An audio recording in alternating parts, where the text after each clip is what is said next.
Chart का zone है। MMC phase 1 में जो मैंने आपको वॉल्यूम एनालिसिस बताया था, ठीक है, इसे हम कई तरीके से मेजर करते हैं और जिस चीज से मेजर करते हैं उसे हम लोग क्वांटिटी फॉलोइंग लाइन कहते हैं। आपको पता होगा QFL, सबको पता है क्वांटिटी फॉलोइंग लाइन, जिससे हम लोग मेजर करते हैं, ठीक है, और बड़ा अच्छा रिजल्ट आता है। अभी आपके सामने आया, आप देख सकते हो, ठीक है, कोई प्रॉब्लम नहीं है। या अब ये जो क्वांटिटी फॉलोइंग लाइन है हमारे पास,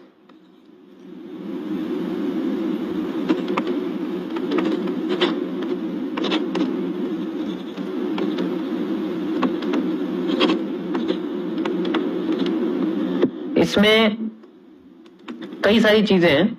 जैसे यहां पर मैं आपको जो FMFR बताता हूं, यानी कि जैसे हम लोग first move fake then reversal की तरह यूज करते हैं, इसके अंदर एक पार्ट है जिसको बोलते हैं हम लोग इन्वर्जन FMFR, इन्वर्जन, ठीक है। इन्वर्जन में FMFR को मैं इस तरीके से लिखता हूं, FMFR एंड देन ऐसे, ठीक है। अब ये कैसे होता है? ऐसी कंडीशंस जिनके अंदर हमें FMFR मिलता ही नहीं है, कभी कभी स्ट्रक्चर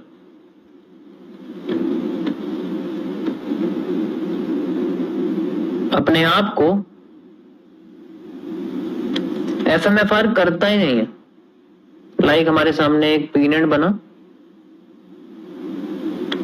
एंड इसके बाद मार्केट ऊपर जा रही है, हम क्या करते हैं, हम लोग अपने ब्रेकआउट के बाद या जो भी हमारे सामने से यहां से शुरू होगा, ठीक है, तो हम लोग यहां से यहां तक का अपना जो भी हमारे पास जो पूरा FMFR होता है उसे हम लोग कॉपी करके यहां लगा देते हैं। Got it? ऐसा ही होता है, ठीक है। तो यहां से लगाने के बाद हमारे सामने जो मूव है वो हम देखते हैं कि हमें मार्केट में यहां तक अपनी सप्लाई चाहिए, दैट्स इट। तो मार्केट यहां जाती है, यहां जाती है, ऐसे जाती है, यहां कुछ करती ही नहीं है, रिवर्सल ही नहीं आता, ठीक है। यहां जाने की बजाय वो ऊपर जाती है और कुछ नहीं करती है, यहां भी कुछ नहीं करती, यहां कोई रिवर्सल नहीं आता। अब मार्केट ऊपर चली जाती है, बहुत ऊपर, हम क्या करते हैं, अपनी सप्लाई को डबल कर देते हैं। ऐसा ही होता है, we just double the supply. ये जो पूरा एरिया है हम इसको क्या करते हैं, डबल कर देते हैं एंड डबल करके इसको यहां लगा देते हैं। ऐसा होता है। मार्केट ऊपर जाती है, ऊपर जाने के बाद यहां पर इसको सपोर्ट की तरह भी नहीं यूज करती, यहां पर इसको सपोर्ट की तरह भी यूज नहीं करती है, और फिर नीचे आ जाती है और फिर बाद में फिर ऊपर जाती है, ठीक है, और फिर दोबारा नीचे आती है, फिर दोबारा इसको सपोर्ट की तरह ऐसे यूज करती है। मतलब कई टाइम बाद ये बेसिकली यहां पर सपोर्ट की तरह इसको यूज करते हैं, और जैसे सपोर्ट यूज करेगी थोड़ा सा मूव देंगे नीचे गिर जाती है। मतलब जोन पे हमारे आती है, हम सब तब तक अपने माइंड में ये हमारे ख्याल बन जाता ना कि मार्केट तो ऊपर जाएगी, सपोर्ट बन गया, लेकिन वो सपोर्ट पे बन के मूव देते बिना हाई तोड़े फिर नीचे आ जाती है। एंड देन आफ्टर दिस हमारा जो हम क्या करते हैं, फिर बाद में इसके इंटीरियर को सॉल्व करने लग जाते हैं, क्योंकि ये इस पर ध्यान थोड़ी है।